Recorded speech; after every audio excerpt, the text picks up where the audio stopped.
de lo que seremos, de Héctor Abad Faciolense. Yo crecí en una casa donde nunca faltó el amor. Si hoy cierro los ojos, puedo ver todavía los corredores llenos de plantas, las voces de mis hermanas jugando, el olor de la comida que preparaba mi madre y sobre todo la presencia de mi padre. Ese hombre era el centro de todo, el pilar que sostenía la vida familiar. No era un padre distante ni autoritario, era todo lo contrario, un hombre cercano, tierno, con un corazón tan grande que parecía no caberle en el pecho. Mi padre se llamaba Héctor Abad Gómez.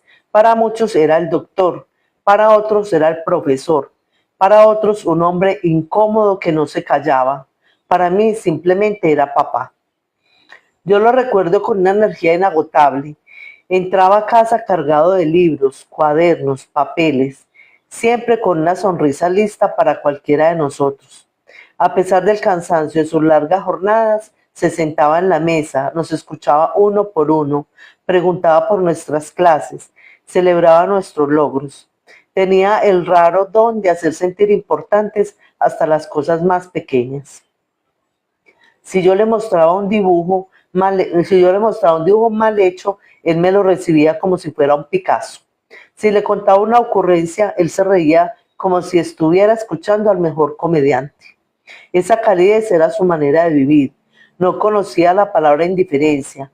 Todo lo que le rodeaba le importaba. Sus hijos, sus estudiantes, sus pacientes, sus vecinos, los niños de los barrios más pobres, incluso los desconocidos. Yo, siendo niño, a veces no entendía cómo podía abarcar tanto. En la casa él era música, era canto, era ternura, pero afuera, en la ciudad, era un guerrero de la palabra. Se levantaba contra la injusticia, denunciaba la corrupción, peleaba con la indiferencia de los poderosos. Nunca usó otra arma que no fuera la voz, las letras, las ideas. Pero en una ciudad como Medellín, en aquellos años oscuros, levantar la voz era tan arriesgado como empuñar un fierro. Recuerdo cómo llegaba de sus recorridos por los barrios más humildes, a veces con zapatos llenos de barro, cansado, pero con la mirada encendida. Contaba que había visto niños enfermos porque no tenían agua limpia, familias enteras sin acceso a una clínica. Mientras otros miraban para otro lado, él se preguntaba, ¿cómo aceptar que alguien se desvive por una diarrea en pleno siglo XX? Esa indignación lo movía a trabajar más y más, a exigir soluciones, a escribir artículos que incomodaban a quienes preferían el silencio. Yo como hijo vivía entre dos mundos. En casa tenía al padre amoroso que me ayudaba con las tareas, que me cantaba canciones y que me hacía sentir protegido. Afuera estaba el hombre valiente que se enfrentaba a políticos corruptos, a burócratas indiferentes y hasta violentos armados que no toleraban sus palabras. Muchas noches escuchaba a mis padres hablar en voz baja. Mi madre preocupada le decía, Héctor, cuídate, piensa en los niños, piensa en nosotros. Y él con calma respondía, ¿cómo puedo quedarme callado mientras los pobres siguen sufriendo? Si yo no digo nada, ¿quién lo va a hacer? Yo escuchaba desde mi cuarto esas conversaciones y me invadía una mezcla extraña, orgullo y miedo. Orgullo por tener un padre tan justo y tan íntegro. Miedo porque en esa Medellín todos sabíamos lo que pasaba con los que hablaban demasiado. Era como si la ciudad entera viviera bajo una sombra de silencios, de amenazas que nadie decía en voz alta, pero todos sentíamos. Aún así, mi padre no dejaba que el miedo entrara en nuestra casa. Con nosotros era alegría pura. Sabía jugar como un niño, cantar como un trovador, reírse de sí mismo. Nos enseñaba valores con el ejemplo, no con discursos. Si veía a alguien necesitado, compartía lo que tenía. Si alguien cometía un error, no le regañaba con gritos, sino con paciencia. Su forma de educar era revolucionaria. No nos obligaba a repetir de memoria, nos hacía pensar, decía, lo importante no es lo que aprendan de mí, sino lo que descubran por ustedes mismos. Esa manera de tratarnos me marcó de por vida. En un país donde el castigo era la norma, yo tenía un padre que nos enseñaba con amor. Yo sabía que no era un padre cualquiera. Mis amigos me lo decían. Tu papá es distinto, y era cierto. Mientras otros padres se encerraban en sus trabajos y sus intereses, el mío estaba en la calle, luchando por gente que ni siquiera conocía. Con el tiempo empecé a darme cuenta de que esa entrega lo estaba poniendo en riesgo. Llegaban rumores, comentarios, advertencias. Había quienes lo respetaban, pero también quienes lo odiaban. En los periódicos sus artículos levantaban pasiones. Unos lo aplaudían, otros lo insultaban. Yo veía en sus ojos que él lo sabía. Sabía que se estaba ganando enemigos. Pero nunca se detuvo. Al contrario, parecía que cada ataque lo volvía más fuerte. Decía que si lo callaban a él, otros tendrían que seguir. Y nos repetía una frase que aún me retumba. La indiferencia también es un crimen. No hacer nada es ser cómplice. En esos años Medellín era como un volcán a punto de estallar. La violencia estaba en el aire. Los barrios vivían entre el miedo y la esperanza. Y los que defendían la vida se convertían en objetivo de los violentos. Yo, siendo joven, no entendía del todo, pero sentía esa tensión en cada esquina, en cada mirada, en cada noticia. Mi padre, sin embargo, nunca dejó que el miedo definiera su vida. Seguía enseñando, escribiendo, sanando. Y cada noche, cuando volvía a casa, nos daba un beso en la frente como si nada pasara, como si el mundo no estuviera en llamas allá afuera. Esa era mi vida, un hogar lleno de amor y un entorno lleno de amenazas invisibles.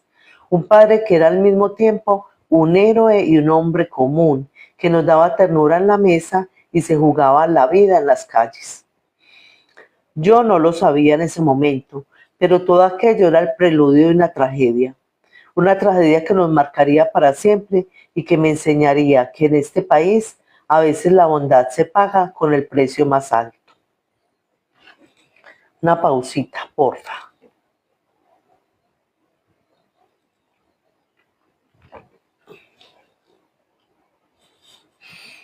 Los días en Medellín empezaron a volverse más pesados, como si el aire estuviera cargado de una amenaza invisible. La ciudad sonaba a motores, a proyectiles en la distancia, a sirenas. En medio de todo eso, mi padre seguía con su vida como si nada. Dictaba clases, escribía columnas, visitaba barrios y atendía pacientes. Pero detrás de su rutina se escondía un silencio que nos dolía, el miedo. Yo recuerdo que en casa hablábamos cada vez menos de ciertos temas. Mi madre ya no le pedía a mi padre que bajara el tono, le rogaba, pero él solo sonreía y decía, el que tiene miedo ya perdió la batalla. Esa frase nos acompañaba como un escudo y como una condena. Mi madre lo miraba con desesperación, como diciendo, ¿de qué sirve salvar a todos si te perdemos a ti? Pero mi padre parecía convencido de que su deber era más grande que él mismo. A veces llegaban llamadas extrañas a la casa. Alguien descolgaba, escuchaba un silencio pesado y colgaban. Todos sabíamos lo que eso significaba, pero nadie se atrevía a decirlo en voz alta. Una noche, sentado conmigo en la terraza, mi padre me dijo, hijo, yo sé que en este país al que habla lo quieren callar, pero yo no nací para callar. Si algún día me pasa algo, no me llores con rabia. Recuérdame como lo que fui, un hombre que no quiso vivir de rodillas. Yo no sabía qué responder. Era un muchacho y esas palabras me parecían demasiado grandes, demasiado duras. Guardé silencio con el corazón encogido.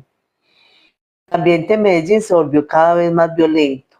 Había listas negras, había rumores de profesores amenazados, de líderes sociales perseguidos.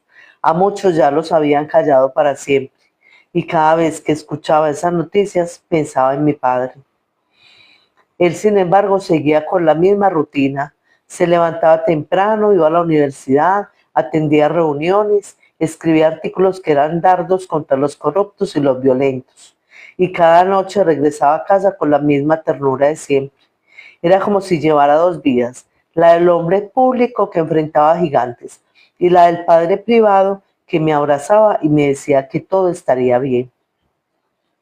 El día que todo cambió parecía un día cualquiera. Yo estaba acostumbrado a verlo salir con su maletín, a verlo caminar con esa calma que escondía una valentía enorme. Nunca imaginé que sería la última vez que lo vería con vida. Esa tarde la noticia llegó como un relámpago que partió la casa en dos. Mi padre había sido alcanzado por proyectiles en la calle, en pleno centro de la ciudad, frente a todos, como si quisieran dar un mensaje de terror. Lo habían callado. Yo corrí desesperado buscando que no fuera cierto. Quería creer que había un error, que alguien había confundido su nombre, pero no, era él. Ese hombre grande, fuerte, lleno de vida, había sido obligado a detener su camino. Lo encontré tendido, rodeado de papeles con los mismos artículos que había escrito para defender la vida. Esa imagen me quedó grabada en el alma. Mi padre, el hombre que había vivido para proteger a otros, caído por haber sido demasiado justo, demasiado humano. El dolor que sentí ese día no tiene palabras. Era como si me hubieran arrancado el corazón de golpe. Yo no lloraba por mí, lloraba por mi madre, por mis hermanas, por todos los niños de los barrios pobres que ya no tendrían a ese médico que los cuidaba sin cobrarles un peso. La ciudad entera habló de él. Para unos era un héroe, para otros un estorbo que finalmente había sido silenciado. Para mí simplemente era mi padre y nada en el mundo iba a devolverme sus abrazos, su voz, su manera de hacerme sentir valioso. Ese día entendí que en este país la bondad también puede ser un pecado, que los hombres buenos a veces tienen un final más cruel que los malos, pero también entendí que su vida no había sido en vano. Con el tiempo, cada recuerdo de él se volvió una lección. Cuando siento miedo, pienso en su valentía. Cuando me da por callar, recuerdo sus palabras. El que calla se vuelve cómplice. Cuando me siento perdido, me aferro a su ejemplo de ternura. Escribí esta historia porque no quiero que se lo trague el olvido, porque si su voz fue apagada en la calle, yo la levanto en la memoria, porque un hombre como mi padre no merece ser olvidado. Él no fue político, no fue un militar, no fue un rico poderoso, fue mucho más que eso. Fue un médico que curó con amor, un maestro que enseñó con paciencia, un padre que educó con ternura, un ser humano que se negó a vivir de rodillas. Yo sé que todos tarde o temprano terminamos en el olvido, que los nombres se borran, que los recuerdos se desgastan, pero mientras yo viva, mientras yo pueda contar su historia, mientras haya alguien aquí que escuche, mi padre seguirá aquí, porque el verdadero desvivimiento solo llega cuando nadie nos recuerda. Y yo no voy a permitir que mi padre sea olvidado. Él es y seguirá siendo memoria viva en mí, en mis palabras, en cada persona que alguna vez tocó con su bondad. Porque aunque intentaron borrarlo, mi padre sigue aquí, en mi voz, en mi recuerdo, en cada rincón donde se hable de dignidad y justicia.